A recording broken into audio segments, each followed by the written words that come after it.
No engine roar, no propagating fireball, just a single pop, and New Glenn was gone. NSF's cameras captured every frame.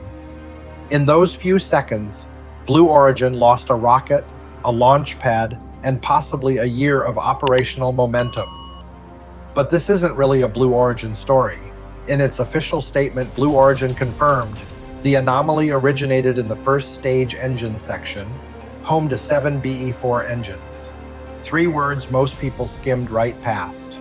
But ULA's Vulcan Centaur runs on that exact same engine family. Right now, today. 1 explosion, 1 engine lineage, 2 rockets. The real question isn't what Blue Origin lost, it's this.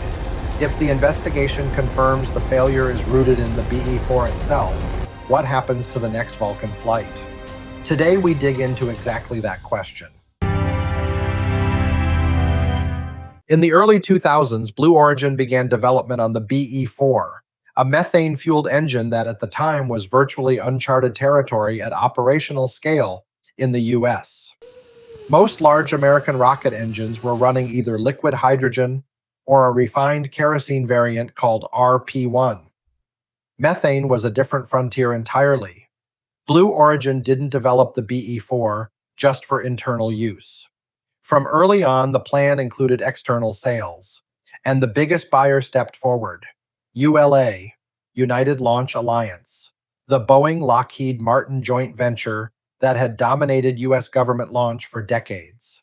ULA was building Vulcan Centaur, its next-generation vehicle to replace the aging Atlas V. They needed an engine. Developing one in-house would take a decade and billions of dollars.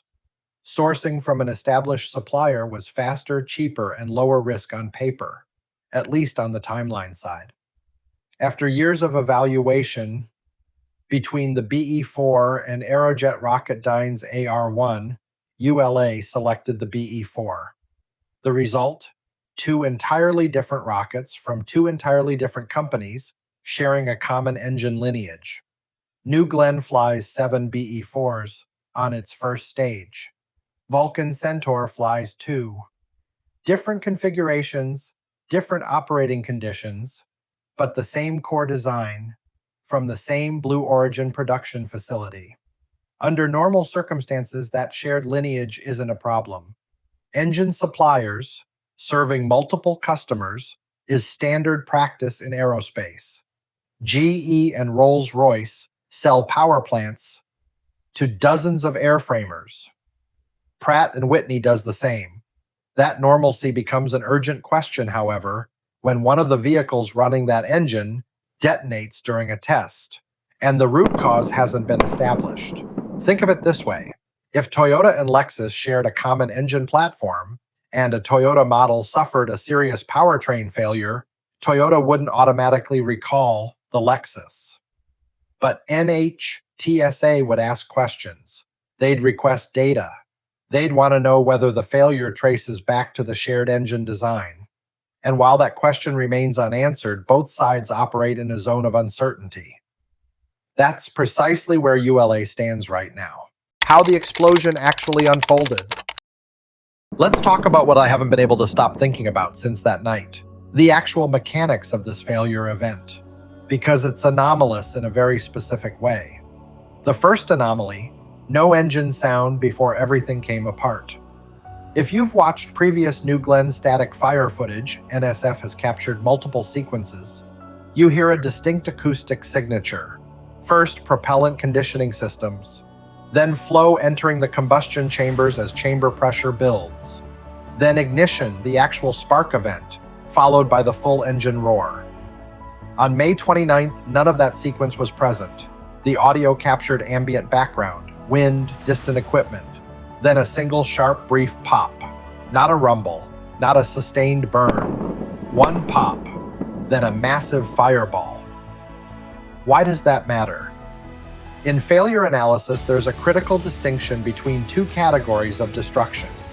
The first is deflagration, fire that originates at a point and propagates over time. You can observe the process step by step. The second is a rapid overpressure event. essentially all the energy releasing at near simultaneously, with no observable intermediate phase, just before and after. Think of the difference between a sheet of paper catching fire versus a balloon being struck with a pin. One burns progressively, one ruptures instantaneously. New Glen's failure was the second type. On the footage, you can clearly see a pressure wave expanding radially outward from the initiation point in all directions uniformly, like a wave front in water, but propagating through air. That signature is characteristic of an event where a very large amount of energy releases in an extremely short time window. For contrast, consider SpaceX's Amos 6 loss in 2016. That was a Falcon 9 pad explosion during propellant loading ahead of a static fire. Watch that footage and the intermediate phase is visible. LOX cascading from the upper stack, contacting propellant, igniting, the fire propagating over several seconds before becoming a full fireball. You can track the process. New Glenn had no intermediate phase, no observable process, just pop, fireball. That profile suggests this was not a propellant leak leading to progressive combustion failure mode.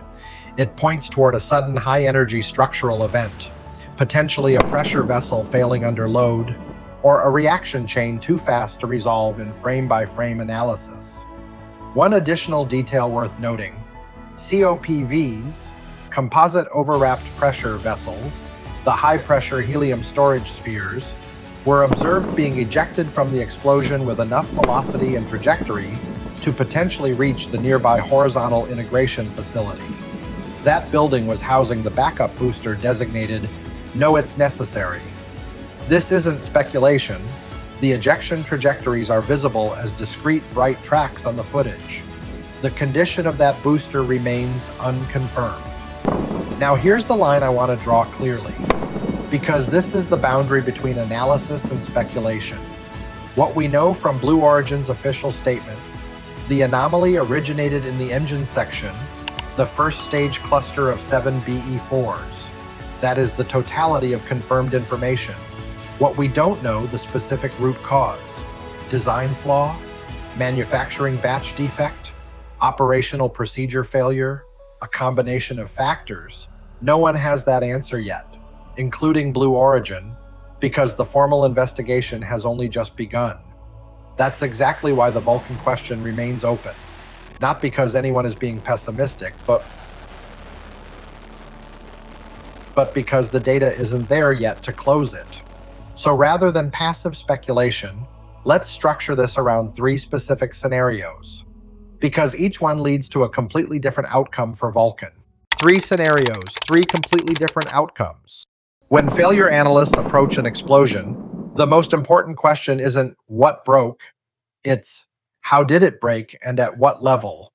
The answer determines the blast radius of consequences, not just for Blue Origin, but for everyone dependent on the BE-4.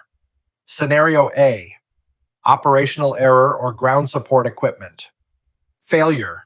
In this scenario, the BE-4 engine itself is not the problem.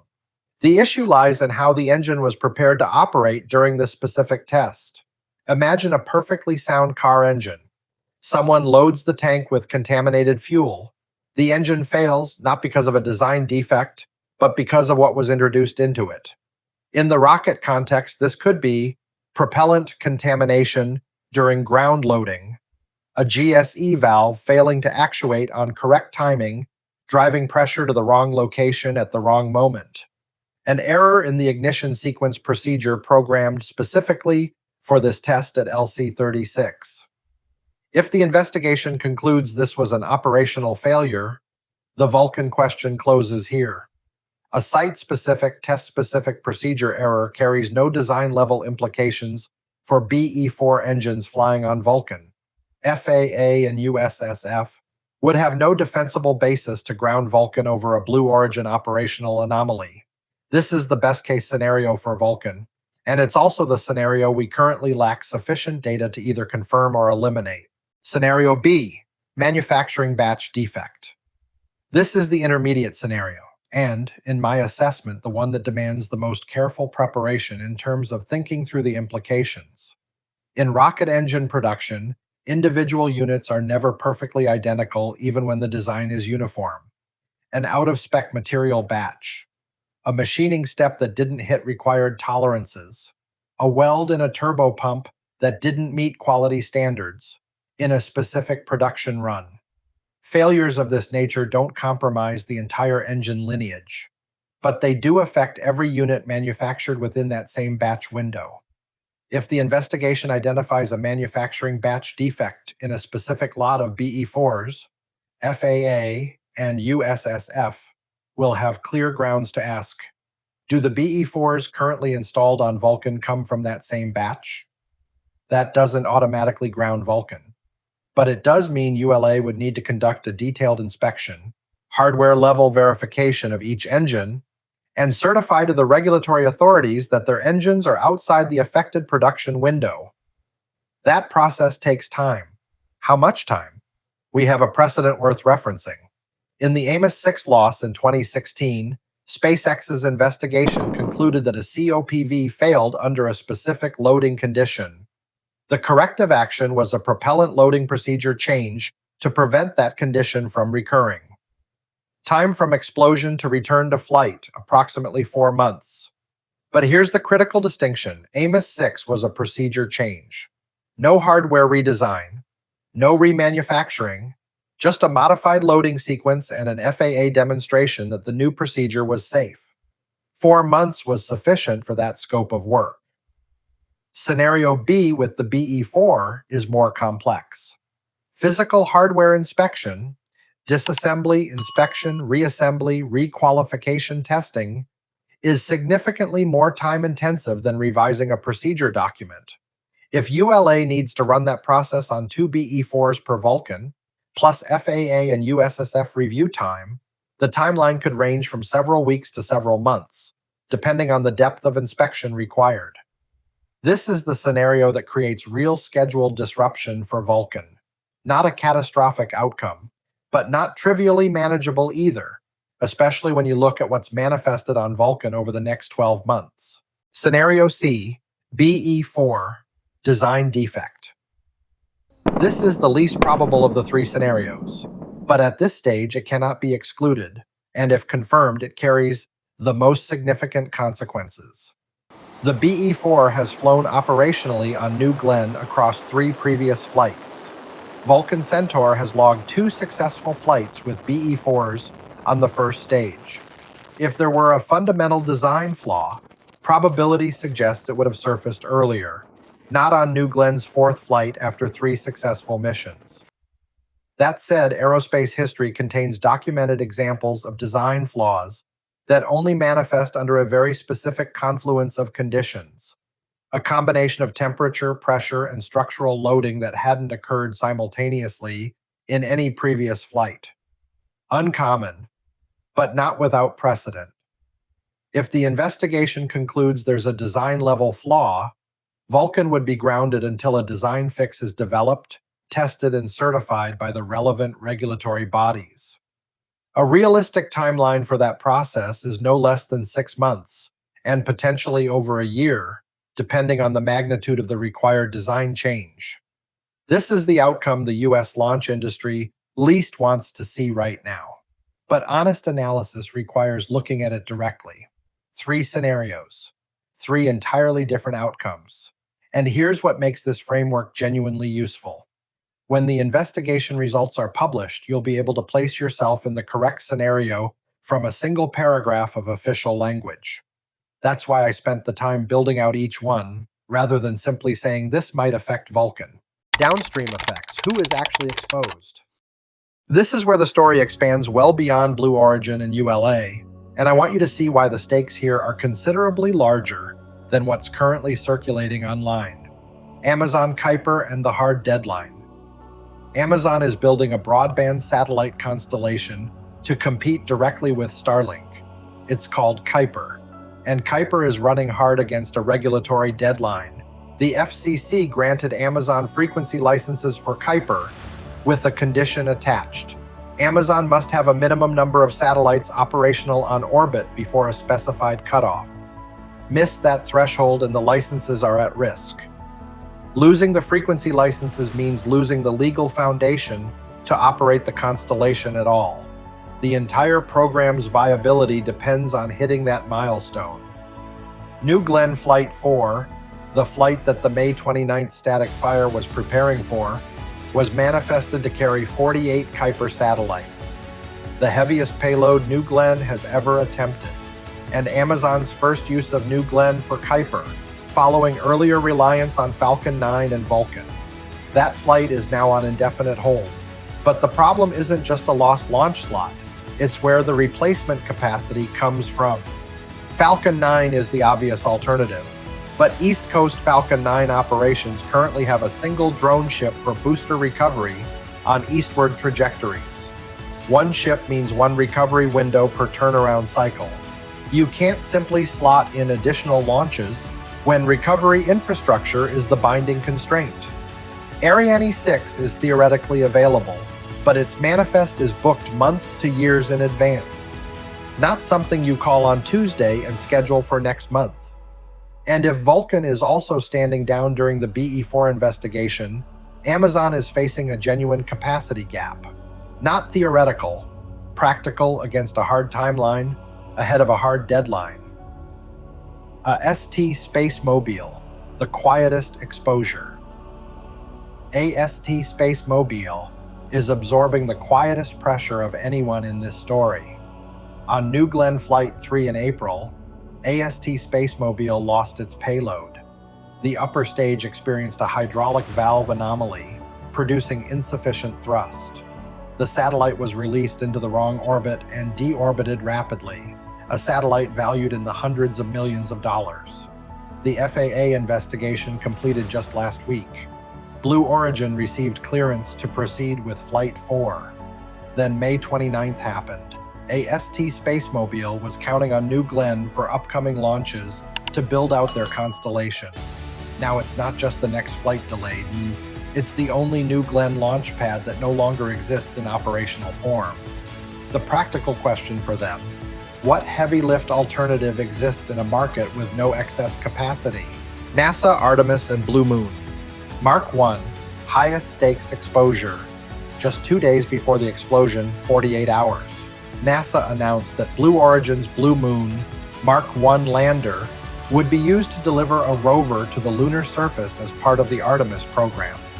Specific missions, specific timelines, in service of the larger objective of re-establishing sustained human presence on the moon.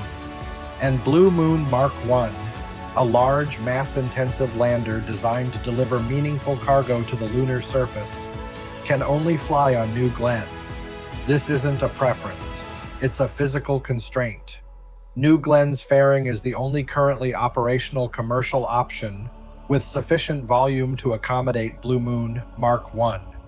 No other rocket in regular flight operations today has a fairing large enough to take this payload. Starship has the volume, but Starship remains in active development with unconfirmed timelines for commercial and government payload missions. When NASA Administrator Jared Isaacman stated immediately after the explosion that they would provide information on any Artemis program impacts as more information becomes available, that was not the language of someone who sees no exposure. That's the careful phrasing of someone who recognizes the problem but can't yet quantify its depth. With LC-36 requiring a full rebuild, preliminary estimates from analysts tracking launch infrastructure suggest a minimum of 12 months, potentially 18 to 24 months if the investigation drives any redesign requirements. The scheduling picture for Blue Moon and Artemis rover missions is becoming genuinely uncertain. Vulcan and missions without alternatives. ULA is not primarily a commercial operator. The majority of its manifest consists of government satellites and missions, military reconnaissance, intelligence assets, GPS infrastructure. These are missions on which national security directly depends. Those missions don't have straightforward backup plans. A satellite that has been designed, integrated, and certified for a specific launch vehicle cannot simply be transferred to a different vehicle midstream in a matter of weeks. It takes time, it takes money, and in some cases, it's technically infeasible without hardware modification. That's why USSF will be tracking this BE-4 investigation with direct, close attention. Not as an interested observer, as a stakeholder with manifested missions on the line. Grounded predictions, what happens next? This is the section where I'll be most deliberate with every word, because this is where analysis most easily drifts into guesswork. Everything here is anchored to actual data. On investigation timeline, historical data from major launch vehicle mishap investigations shows from the failure event to a preliminary root cause determination typically runs 2 to 4 months, assuming the failure occurred on the ground and physical debris can be recovered for analysis. SpaceX's Amos 6 took approximately 4 months. Blue Origin has a meaningful advantage here. The explosion occurred entirely at ground level, with dense sensor and camera coverage, and the debris field is physically recoverable for forensic analysis. Ground-based failures are typically resolved faster than in-flight or in-space anomalies. If the investigation proceeds without complications, a preliminary root cause determination within 2 to 3 months is plausible. A complete report with a corrective action plan could follow within 4 to 6 months. On Vulcan during the active investigation, in the absence of any specific indicator pointing to a BE-4 design level issue, Vulcan will likely remain available to fly. FAA and USSF don't typically ground a vehicle solely because another vehicle sharing an engine lineage experienced an anomaly, not without specific evidence of shared risk. But if the investigation surfaces anything that could implicate BE-4 hardware at a design or manufacturing level, ULA should, and almost certainly will, proactively step back for review. That's the right call both on safety grounds and in terms of regulatory relationships. Proactive is always the better posture versus being directed to stop. On Blue Origin's recovery path, Jeff Bezos stated, "We'll rebuild whatever needs rebuilding and get back to flying. It's worth it." That's not the language of a program in retreat. Blue Origin has the financial resources to execute a serious rebuild.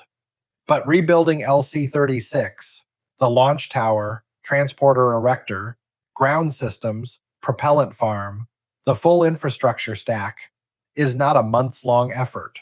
A realistic estimate is 12 to 24 months, contingent on what the investigation determines about root cause and whether infrastructure design modifications are required.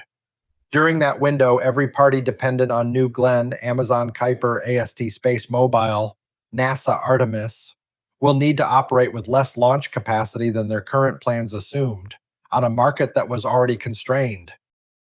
That's the real picture of what happened on May 29th. Not just a viral fireball on social media, one engine lineage, 2 rockets, and a web of dependencies considerably wider than what the headlines have reflected. 3 words. Engine section. In Blue Origin's official statement still haven't answered the most important question. When the investigation concludes, return to the 3 scenarios we've mapped here, and you'll know immediately where you stand in this picture. There is one additional detail from that night that Blue Origin has yet to fully address. The reason a second ignition sequence was initiated at precisely 9 p.m., following the earlier abort, with no public notification between the 2 attempts. That detail may prove directly relevant to which of the 3 scenarios the investigation ultimately prioritizes. The BE-4 question remains open, but now you have the framework to evaluate the answer when it comes. That's worth more than any conclusion I could hand you today. Thanks for analyzing with the Space Brief.